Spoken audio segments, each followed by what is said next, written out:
안녕하세요. 말레트 스튜디오입니다. 오늘부터는 아르누보에 대해서 알아보겠습니다. 아르누보는 1890년대부터 1차 대전 전까지 비교적 짧은 기간이지만 유럽은 물론 서구 세계 전반에 걸쳐서 일어났던 예술계의 변화이기 때문에 이를 자세히 알아볼 필요가 있습니다. 그래서 여러 회차에 걸쳐서 다루게 될 것 같은데, 그럼 오늘 프랑스의 아르누보부터 출발해 보겠습니다. 19세기 후반 미술공예 운동으로부터 시작된 예술과 디자인에 대한 사고의 전환, 그에 따른 예술가들의 다양한 활동, 그리고 자포니즘의 영향으로 인해 당시의 예술가들은 과거와 달리 한층 더 자유로운 사고를 갖게 됩니다. 예술과 디자인 분야에서 모더니즘으로 이어지는 그 태동으로서의 움직임을 프랑스어로 새로운 예술, 즉 아르누보라고 부릅니다. 먼저 이것을 이해하는데 주의할 점 몇 가지가 있습니다. 첫째로 아르누보는 유럽을 중심으로 해서 당시 신흥국이었던 미국에 이르기까지 서구 세계 전역에 걸쳐서 일어났는데, 아르누보라는 용어는 이 전체를 이루는 말이기도 하고 또 아니기도 합니다. 쉽게 말해 아르누보는 그 시기에 일어났던 새로운 예술에 대한 탐구와 경험, 그 전체를 이루는 상징적인 표현이자 그 시작점인 벨기에, 프랑스를 중심으로 일컫는 말이기도 합니다. 즉, 이 새로운 예술에 대해서는 국가별, 지역별로 다르게 불립니다. 예를 들어 프랑스, 벨기에는 아르누보, 독일 같은 경우는 유겐트 슈틸, 오스트리아는 비엔나 분리파, 스코틀랜드 같은 경우에는 모던 스타일 또는 글래스고 스타일, 이런 식으로 부르는 식입니다. 또 당시에 곡선 중심의 유선형의 스타일을 채찍 스타일, 뱀장어 스타일, 북수 스타일, 이런 식으로 조롱하듯이 부르기도 합니다. 주의할 점 두 번째, 아르누보는 윌리엄 모리스의 미술공예 운동과는 달리 하나의 통일된 양식을 만들고자 했습니다. 비록 국가별, 지역별 특성에 따라서 조금씩 다르기는 하지만 그 범주 내에서는 하나의 양식을 정리해서 제시하고자 했다는 점이 특징입니다. 셋째, 그럼 그 시기 유럽과 서구 사회 전체가 하나의 양식으로 통일되었는가? 그건 아닙니다. 유사한 지리적, 민족적, 사회적, 문화적 특성에 따라서 유사한 양식이 나타나지만 또 그에 따라 서로 다른 양식을 보이기도 합니다. 따라서 유럽 전역에서 보편적으로 나타난 국제적인 스타일이면서도 지역적 특색을 갖는 것, 그것이 아르누보입니다. 아르누보라는 용어는 1880년대 벨기에의 현대미술이라는 저널에서 예술을 통해 개혁을 모색하려는 20명의 화가와 조각가들로 조직된 르방이라는, 르방은 20을 뜻하는데요. 그들의 작품들을 설명하는 데에서 처음으로 사용된 용어입니다. 이 르방에는 까미유 피사로, 클로드 모네, 폴 고갱, 반 고흐, 폴 세잔 등이 포함되어 있었습니다. 이후 1895년 미술상인 세뮤얼 지그프리트 비잉이 파리에 오픈한 갤러리 메종 드 아르누보, 아르누보의 집이라는 뜻인데 그 명칭을 통해서 대중화되었습니다. 아르누보 스타일의 특징을 쉽게 접근하기 위해서 굳이 분류를 하자면 크게 두 갈래로 나눌 수 있습니다. 식물의 줄기나 잎과 같은 유기적이고 구불구불한 선을 중심으로 한 곡선 양식과 기하학적인 형태와 뚜렷한 윤곽선을 가진 직선 양식입니다. 이를 굳이 나눠보자면 벨기에, 프랑스 등의 아르누보, 스페인의 모데르니시모, 오스트리아의 비엔나 분리파 등은 곡선 양식이 주를 이루고, 독일 지역의 유겐트 슈틸, 스코틀랜드의 글래스고 스타일은 직선 양식이 주를 이룬다고 할 수 있습니다. 하지만 아르누보 전반은 식물과 꽃과 같은 구불구불한 곡선의 자연적 형태에서 영감을 얻은 것은 분명하고, 어떤 경우에는 직선과 곡선이 조화를 이루기도 합니다. 그렇다면 새로운 예술이라는 슬로건 아래에서 활동한 예술가들의 목적은 무엇이었을까요? 먼저 그들은 회화, 조각 등의 순수예술과 건축, 장식과 같은 응용예술, 이 두 분야의 벽을 허물어서 새로운 장식예술을 만들고자 했습니다. 또 다른 하나는 기술 발달에 따른 새로운 재료, 철, 유리, 도자기, 좀 뒤에 나오지만 콘크리트 같은 새로운 재료를 사용해서 새로운 형태를 제시하고 더 큰 열린 공간을 만들어내고자 했습니다. 이 아르누보에 대해서는 국가별로 특징을 짚어가면서 그 나라의 디자이너 또는 주요 인물을 중심으로 그들의 작품을 살펴보는 방식으로 이어가려고 합니다. 아르누보는 물론 자포니즘을 설명하면서 빼놓을 수 없는 사람, 세뮤얼 지그프리트 빙, 줄여서 세뮤얼 빙입니다. 빙은 함부르크 태생의 독일계 유대인으로 젊은 나이에 가족의 도자기 제조 사업을 이어받기 위해서 프랑스로 이주했고 1876년 프랑스로 귀화한 사람입니다. 미술상으로서 그는 파리 프로방스 거리에 그 유명한 갤러리인 메종드 아르누보를 오픈하고 이를 통해 19세기 후반 아르누보 양식의 발전에 지대한 영향을 미친 사람입니다. 또한 1870년대부터 일본 등 아시아 지역의 예술품을 서구에 소개하면서 자포니즘의 유행도 주도했습니다. 그뿐 아니라 요코하마에 사무실을 두면서 유럽의 제품들을 일본에 수출하기도 했습니다. 1895년 12월 오픈한 메종드 아르누보는 아르누보 스타일의 작품을 전시 판매했는데 갤러리의 인테리어는 벨기에 건축가이자 디자이너인 앙리 반 데벨데가 디자인했고 오늘날 장신구 및 보석회사로 유명한 티파니 앤 코의 루이 컴포트 티파니가 스테인드 글라스를 공급한 것으로도 유명합니다. 빙의 갤러리에서는 윌리엄 모리스가 디자인한 직물, 티파니의 유리 제품, 보석, 스테인드 글라스는 물론 아르누보 스타일의 가구까지 다양한 예술 작품을 취급했습니다. 빙은 일본 예술품 소개를 위한 잡지 르 자폰 아티스틱을 발행하기도 했는데 이 잡지는 구스타프 클림트 같은 사람들에게 많은 영향을 주었다고 합니다. 프랑스 아르누보 건축의 대표 작가는 엑토르 기마르입니다.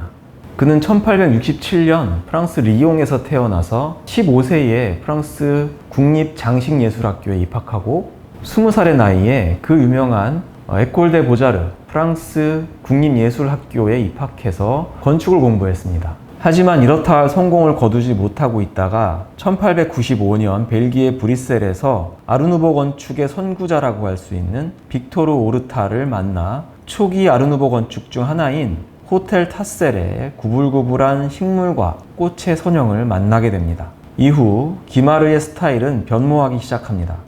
그의 주요 최초 작품은 파리 라퐁텐가에 있는 고급 아파트인 까스텔 베랑제입니다.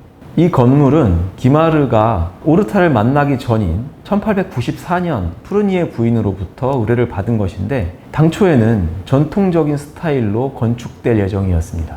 그런데 브뤼셀에서 오르타의 건축을 접한 후 파리로 돌아온 기마르는 새로운 스타일로 건축을 하도록 푸르니에 부인을 설득합니다. 기마르는 1895년부터 1898년까지 이 건물을 지었고 가구, 장식용 철제, 카페트, 잠금장치, 문의 손잡이까지 이 건축의 모든 프로젝트에 전반적으로 관여했습니다.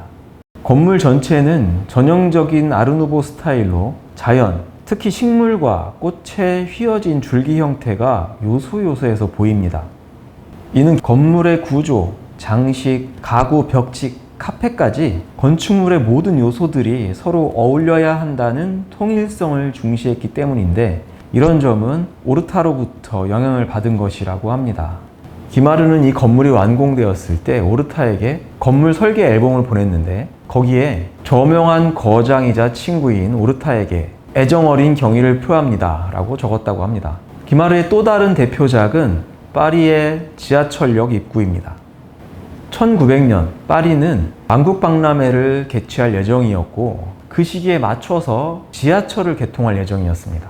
1900년 파리 만국박람회는 아르누보 스타일이 총망라된 행사였는데 그에 걸맞는 지하철 입구 에디큘과 계단, 캐노피, 난간 등에 대한 디자인 공모를 했습니다.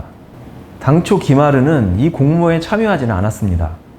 그런데 21명의 지원자 모두 석조 중심의 전통적인 스타일을 제시를 했는데 이에 대해서 언론이 신문 가판대냐, 장례식장이냐, 공중 화장실이냐 이런 식으로 조롱했다고 합니다. 시간이 촉박하던 차에 기마르의 친구인 파리시 의회 의장의 부탁으로 기마르는 이 지하철 입구에 디자인을 제시하게 됩니다. 그는 빠르고 간단하게 제조할 수 있는 철과 유리로 된 디자인을 제시했고 개통을 불과 몇 달 앞둔 상태에서 일을 시작했다고 합니다. 기마르는 모두 3가지 버전의 입구 형태를 제시했는데 첫 번째는 단순한 입방체 모양이었고 두 번째는 둥글고 좀 더 역동적인 형태로 종종 잠자리에 비유되는 타입입니다. 이들은 주철 프레임에 크림색 벽과 유리 지붕이 있는 디자인입니다. 마지막 3번째는 지붕이 없는 더 간단한 형태로 철제 장식판과 난간, 메트로폴리탄 또는 메트로라는 글씨가 쓰여져 있는 표지판의 좌우에 꽃봉우리를 연상시키는 붉은색 램프가 달린 높은 철탑으로 구성된 것입니다. 철탑을 장식하고 있는 식물의 형태는 그가 직접 개발한 추상적인 형태이고 표지판의 폰트 역시 이 프로젝트를 위해서 직접 개발한 것이라고 합니다. 기마르의 지하철 입구는 1913년까지 자료에 따라 다르지만 141개에서 167개가 건축되었다고 하는데 도중에 시 당국과 금전 지불에 대한 문제로 갈등이 생겨서 1903년 기마르가 자신의 디자인을 포기하는 조건으로 용역비를 받은 뒤에는 그가 직접 관여하지 않은 상태에서 건축이 이루어졌다고 합니다. 현재는 모두 86개소가 남아있는데 첫 번째 버전은 남아있는 것이 없고 두 번째 버전은 포르트 도팽역에 복원된 것이 하나, 나머지는 3번째 버전이 대부분이라고 합니다. 유명 건축가들이 그렇듯 기마르 역시 자신의 건축과 조화를 이루는 가구를 디자인했습니다. 그의 가구 디자인은 초기 버전과 후기 버전으로 나눌 수 있는데 먼저 초기에는 복잡한 형태의 팔걸이와 필요 이상으로 화려하고 과장된 선 장식 그리고 높은 레벨의 선반 등을 특징으로 합니다. 그러던 것이 1903년경부터는 복잡한 형태의 팔걸이와 선반을 제거해서 한결 간결한 디자인으로 외형으로 뻗어나가기보다는 작품 자체의 집약된 모습으로 변모하게 됩니다. 파리를 제외하고 프랑스에서 빼놓을 수 없는 아르누보의 도시는 북동부의 낭시입니다. 낭시의 아르누보 중심에는 뒤에서 언급할 에밀 갈레가 창립하고 이끌었던 에꼴드 낭시가 있습니다. 에꼴드 낭시는 1890년부터 1차 대전이 시작된 1914년까지 낭시에서 활동한 아르누보 작가들의 그룹이었습니다. 주요 인물로는 유리 및 가구의 에밀 갈레, 가구 분야의 루이 마조렐, 에버니스트이자 유리 분야의 자크 그리버, 그리고 크리스탈 공장을 운영했던 다움 형제 등을 들 수 있습니다. 이들의 목표는 가구, 유리 제품, 도자기 같은 일상적인 물건을 훌륭한 장인 정신과 독창적인 스타일로 대량 생산해서 일상생활에서 예술품을 사용할 수 있도록 하는 것이었습니다. 1894년 로렌 장식예술협회에 참여한 이래 에밀 갈레에 의해서 비공식적으로 운영되어 왔던 이 학교는 1901년 공식적으로 창립합니다. 학교의 공식 목표는 예술산업의 지역연합이라는 모토 아래 박람회와 예술가 워크숍을 조직하고 예술교육의 개혁을 추진하며 예술을 산업적 생산 방식에 적응시키는 것이었습니다. 학교의 선언문에는 예술의 중요한 요소는 유용성이어야 하며 가급적 로렌 지방의 식물을 모티브로 디자인해야 한다라고 적었다고 합니다. 에꼴드 낭시의 주요한 예술 생산품은 유리와 크리스탈 제품이었고 오늘날 낭시 지역의 유리 공예품은 여전히 중요한 생산품이라고 하는데 당시 이를 이끌었던 인물은 에밀 갈레와 다움 글라스라는 회사였습니다. 그 외에 가구 역시 중요한 예술 생산품이었습니다. 이는 도시에 많은 장인들이 있었기 때문인데 그들 대부분은 알자스 지방 출신이었다고 합니다. 여기서 낭시가 파리에 버금가는 예술가, 건축의 도시로 성장한 역사적 배경에 대해서 잠깐 살펴보겠습니다. 낭시는 동부 프랑스의 수도라고 불릴 정도로 큰 규모의 도시이고 로렌 지방의 주요 도시입니다. 여기서 로렌은 우리에게 알자스 로렌 지방으로 잘 알려진 바로 그 로렌 지방입니다. 오늘날 스트라스부르를 중심으로 하는 알자스 지방, 메스를 중심으로 하는 로렌의 북쪽 지방은 1871년 프로이센 프랑스 전쟁, 즉 보불 전쟁의 결과로 프랑스에서 독일 제국으로 소유권이 넘어가게 됩니다. 이 지역은 프랑스와 독일의 국경이 인접한 땅인데요. 843년 베르댕 조약에 따라 프랑코 왕국이 오늘날의 프랑스 지역인 서프랑크, 독일 지역인 동프랑크, 그 중간에 오늘날 네덜란드, 벨기에, 이탈리아 북부 등에 해당하는 중프랑크로 3분할되는 과정에서 중프랑크에 속하는 땅이었습니다.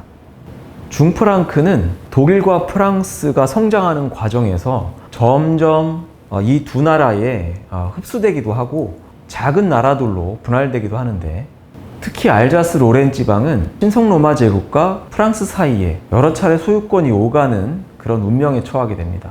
그중 1871년 보불 전쟁의 결과로 프랑스에서 독일로 소유권이 넘어가는 시점이 바로 이 시점인데, 마침 로렌의 다른 지역과는 달리 낭시는 여전히 프랑스 땅으로 남게 됩니다. 그러자 독일 땅이 되는 알자스와 로렌 일부에 살던 프랑스인들, 예술가, 장인, 교사, 사업가 등 지식인들이 대거 낭시로 이주하게 되는데, 이렇게 해서 인구가 한때 10만 명이 넘는 동프랑스에서 가장 큰 도시가 되었던 겁니다.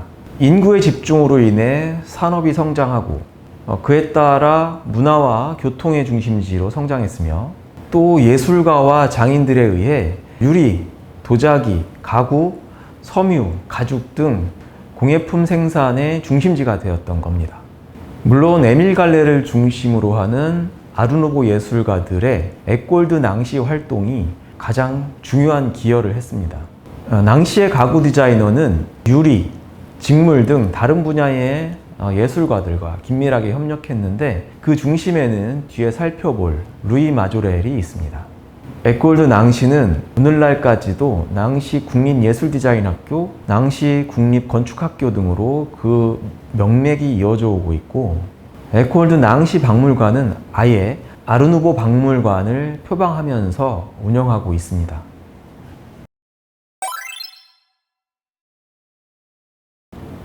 에꼴드 낭시의 창립자이자 프랑스 유리공예가인 에밀 갈레에 대해서 알아보겠습니다. 그는 1846년 낭시에서 유리 및 도자기 제조 판매상의 아들로 태어났고, 16세부터 가업을 이어받기 위해서 부친의 조수로 일했다고 합니다. 그 무렵부터 파이앙스와 유리에 꽃무늬를 넣기 시작했는데, 이를 위해 그는 식물학자와 같이 공부하기도 하고, 로렌 지방은 물론 스위스, 이탈리아 지역의 식물을 수집하기도 했다고 합니다. 또 그림과 드로잉 과정을 수강하면서 꽃, 식물, 동물, 곤충 등을 그렸는데, 이것이 이후 자신 작품의 주제가 됩니다. 또 독일 바이마르에서 철학, 식물학, 그림, 드로잉 등을 공부했고, 유리공장 견습생으로도 일하면서 가업을 물려받을 준비를 했습니다. 그러다가 1870년 프랑스군에 입대해서 보불 전쟁에 참전하는데, 이 전쟁은 프랑스가 패배하면서 알자스와 로렌 지방 대부분을 빼앗기면서 끝나고 그도 제대를 하게 됩니다. 갈레에게는 이 보불 전쟁의 패배가 꽤나 큰 충격을 주었던지, 이후 자신의 작품에 서명을 넣으면서 로렌 지방 애국의 상징인 로렌 십자가, 이거는 원래 잔다르크의 상징이었다고도 하는데요, 이 로렌 십자가를 서명에 같이 넣게 됩니다. 제대 후 갈레는 런던, 파리, 이탈리아 등을 여행합니다. 파리에 머무는 동안에도 고대 이집트 미술, 로마의 유리와 도자기에 대해서 연구하고, 특히 이슬람의 에나멜 유리에 대해서도 연구를 했는데, 이런 노력은 그의 후기 작품 경향에 영향을 주었다고 합니다. 28살에 고향 낭시에 정착한 갈레는 기존의 파이앙스 및 유리 제조 사업에 가구 제조 사업을 더하면서 회사의 규모를 키웁니다. 그는 회사의 디자이너들에게 디자인 모티브로 꽃과 식물만을 사용하도록 요구하기도 했다고 합니다. 이후 1901년 앞서 말한 에꼴드 낭시를 창립하고 리더가 됩니다. 갈레의 유리 작품을 간단히 살펴보겠습니다. 그가 주로 사용한 기법은 케이스 글라스와 까메오 글라스라고 하는데, 케이스 글라스는 2개 이상의 다른 색상 유리층을 열로 융합하는 것을 말하고, 이렇게 만들어진 유리는 비교적 두꺼운 것이라고 합니다. 까메오 글라스는 이 케이스 글라스에 각인 또는 조각을 하거나 산으로 애칭을 해서 아래층의 색상이 보이도록 장식하는 것입니다. 그 외에도 갈레는 새로운 기법을 연구하고 개발했습니다. 그중 하나는 유리 상감 기법인데, 이 기법은 르네상스 시대 베네치아인들도 쓰던 기법이라고 하는데, 갈레의 경우에는 이를 좀 더 발전시킨 것이라고 합니다. 또 다른 하나는 유리의 반죽에 먼지나 재 같은 오염물이 있는 경우 유리 내부에 기포, 유분 또는 바느질 자국 같은 결함이 나타나는데, 갈레는 오히려 이 결함을 이용해서 새로운 질감을 표현하거나 녹청 등 색감을 표현하기도 했습니다. 갈레는 특히 컬러 유리의 제작과 사용에 뛰어났는데, 초기작은 대부분 에나멜로 장식된 투명한 유리를 사용했는데, 이후에는 식물을 모티브로 해서 2가지 이상의 색을 사용하여 조각하거나 애칭해서 무겁고 불투명한 유리를 특징으로 하는 독창적인 스타일을 만들어 나갔습니다. 그의 유리 작품 상당수는 꽃에서 영감을 얻었기 때문에 많은 꽃이 등장하고, 그 외에도 식물, 곤충, 해양 생물 등 자연적 주제가 주를 이루어 그야말로 아르누보 운동의 최전선에 있었다고 하겠습니다. 갈레가 가구에 관심을 가지게 된 계기는 조금 특이합니다.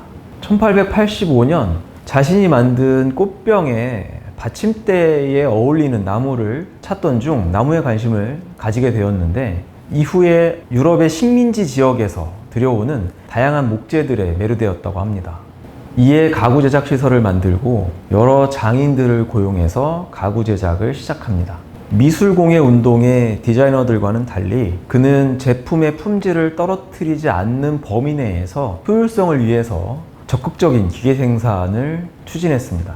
그는 자신의 생각을 정리한 자연을 따라 꾸민 현대적인 가구라는 기고문에서 다음과 같이 썼습니다. 진정한 아름다움은 개성이 없는 아름다움과 영혼이 없는 풍요로움처럼 거짓과 평범함을 통해서는 찾을 수 없다. 자연의 구조적이며 선형적인 성장 원리를 통해서만 발견할 수 있다 라고 했습니다. 이런 주장과 마찬가지로 그의 가구 작품의 모든 모티브와 디테일은 자연에서 가져온 것입니다. 요즘의 시각으로 보면 지나치게 장식적이고 불필요한 요소들의 범벅이라고 느껴지는데, 갈레의 유리 작품이 갖는 화려함이나 다채로움을 전제로 놓고 보면 그의 이런 시도가 이해가 가는 측면이 있습니다. 아르누보의 가구 디자이너인 루이 마조렐입니다. 1859년 낭시 인근의 툴이라는 지역에서 가구 장인의 아들로 태어났습니다.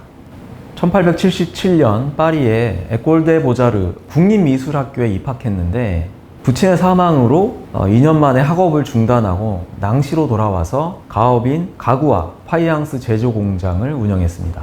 낭시에서 에밀 갈레의 영향력이 워낙 컸기 때문에 루이 마조렐은 그다지 눈에 띄지 않았지만, 1890년을 전후로 에밀 갈레의 영향을 받은 아르누보 가구를 만들고 갈레와 협업하는 등으로 점점 유명세를 키워갔습니다. 그는 주로 상강 기법을 이용한 가구를 제작했는데, 그 대표적인 작품이 바로 이 수련 시리즈입니다. 수련의 줄기와 꽃 형태를 금으로 도금한 청동으로 만들어 나무에 상감해서 도드라진 양각을 표현한 것이 특징입니다. 그는 이 시리즈를 1900년 파리 만국박람회에 출품해서 프랑스뿐 아니라 유럽 전역에서 인기를 얻게 됩니다. 마조렐은 1904년 세뮤엘 비잉의 파리 갤러리를 인수하게 되는데, 그 무렵 그는 이미 꽤나 유명한 인사가 되었고 낭시, 파리, 리옹, 리레까지 가구 매장을 가지고 있을 정도였습니다. 그의 이 수련 시리즈를 보면 우리가 유러피안 스타일 하면 떠올리는 오늘날까지도 꽤나 흔한 스타일입니다. 이 스타일의 유행으로 1900년대 초반 유럽 전역의 가구 공장들은 그의 이 스타일을 흉내내서 값싸고 질 낮은 가구들을 많이 생산 유통할 정도였다고 합니다. 그는 1901년 에밀 갈레와 함께 에콜 드 낭시를 창립하고 부회장으로 일했습니다. 한편 마조렐은 건축가인 앙리 소바주, 루시앙 바이센부르거와 함께 자신의 집인 빌라 마조렐을 건축하는데, 3층짜리 이 건물은 낭시를 대표하는 아르누보 건축으로 여러 개의 활창들이 있고 꽃과 식물을 모티브로 한 장식으로 건물 외벽을 꾸몄습니다. 마조렐은 이 집에 철제 장식, 가구, 계단 등 실내 장식을 직접 제작했습니다. 이 건물은 오늘날에도 낭시의 아르누보 박물관의 투어 코스 중 하나입니다. 1868년 9월 스페인에서 군사 반란이 일어나고 여왕 이사벨 2세가 프랑스로 망명합니다. 스페인의 쿠데타 세력은 프로이센의 비렐름 1세의 친척인 레오폴트 공에게 스페인 왕위를 제안합니다. 지리적으로 스페인과 프로이센 중간에 위치한 프랑스는 이렇게 되면 앙숙인 프로이센에게 포위되는 결과가 되기 때문에 그 왕위 제안에 반대합니다. 비렐름 1세 역시 스페인 왕위에 별 관심이 없었기 때문에 반대하고 그 당사자인 레오폴트 공도 그 제안을 거절합니다. 그런데 프로이센의 철혈 제상으로 유명한 비스마르크가 멋대로 레오폴트 공이 이를 수락했다라는 거짓 정보를 언론에 흘립니다. 프랑스는 이에 다시 항의했고 빌헬름 1세 역시 다시 그 의사를 철회합니다.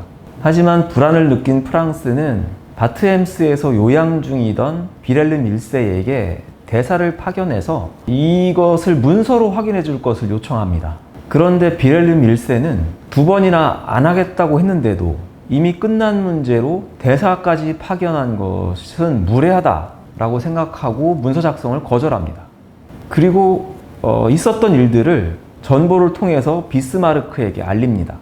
그런데 당시 독일 통일에 대한 조바심을 내고 있었던 비스마르크는 프랑스와의 전쟁을 통해 제후국들의 결속력을 강화하고자 이 전보의 내용을 강경한 어조로 왜곡해서 언론에 알립니다. 즉 프랑스가 대사를 보내 우리 왕을 모욕하고 강요했다라는 식으로 기사를 퍼뜨리자 프로이센을 위시한 제후국들은 프랑스의 무례함에 화를 내고 반면 프랑스는 빌헬름 1세가 무례하다고 화를 내면서 전쟁 여론이 들끓었습니다. 이것을 EMS 사건 또는 엠스 전보 사건이라고 하는데 이 전보가 비스마르크에게 전송된 것이 1870년 7월 13일, 비스마르크가 이것을 왜곡해서 언론에 흘린 것이 7월 15일, 이로 인해서 프랑스 프로이센 전쟁, 즉 보불 전쟁이 발발한 것이 7월 19일입니다. 이처럼 자신의 권력을 타인에게 위임한 권력자, 그 권력을 가지고 농단을 부리는 자, 그리고 사실 확인 없이 불러주는 대로 기사를 쓴 언론, 이들로 인해서 별것도 아닌 일로 불과 일주일도 안 돼서 프랑스 국민들, 독일 국민들은 전쟁의 구렁텅이로 빠져버린 것입니다. 프로이센은 이 전쟁을 계기로 독일을 통일하고 프랑스로부터 알자스 로렌 지방의 땅을 빼앗기도 하는데 그래서 그 결과로 독일 국민들은 행복해졌습니까? 그렇지 않죠. 그로부터 불과 40여 년 뒤에 2차 대전이 발발하고 거기에서 패배한 독일은 또다시 히틀러라는 미치광이를 투표로 뽑아놓고 2차 대전을 자행한 뒤에 결국 전범국이 되고 맙니다. 전쟁광 비스마르크는 전쟁을 하려면 빨리 하는 것이 좋다라고 말했다고 하는데 반대로 우리에게 불행의 불씨가 있다면 하루빨리 꺼야 한다라고 말하고 싶습니다. 아르누보 콘텐츠를 준비하면서 내용이 방대해서 어떻게 틀을 잡을지 고민하느라 업로드가 조금 늦어졌습니다. 이 점 양해 부탁드립니다. 또 전하고 싶은 것이 많은데 시간 제약 때문에 축약하느라 아쉬운 점이 많은데 빠뜨린 부분은 나중에 작가들을 중심으로 깊이 있게 탐구하는 방식으로 다뤄보겠습니다. 아르누보를 무화 스타일이라고도 하는데요.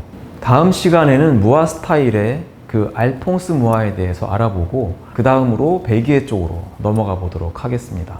오늘도 시청해 주셔서 감사합니다.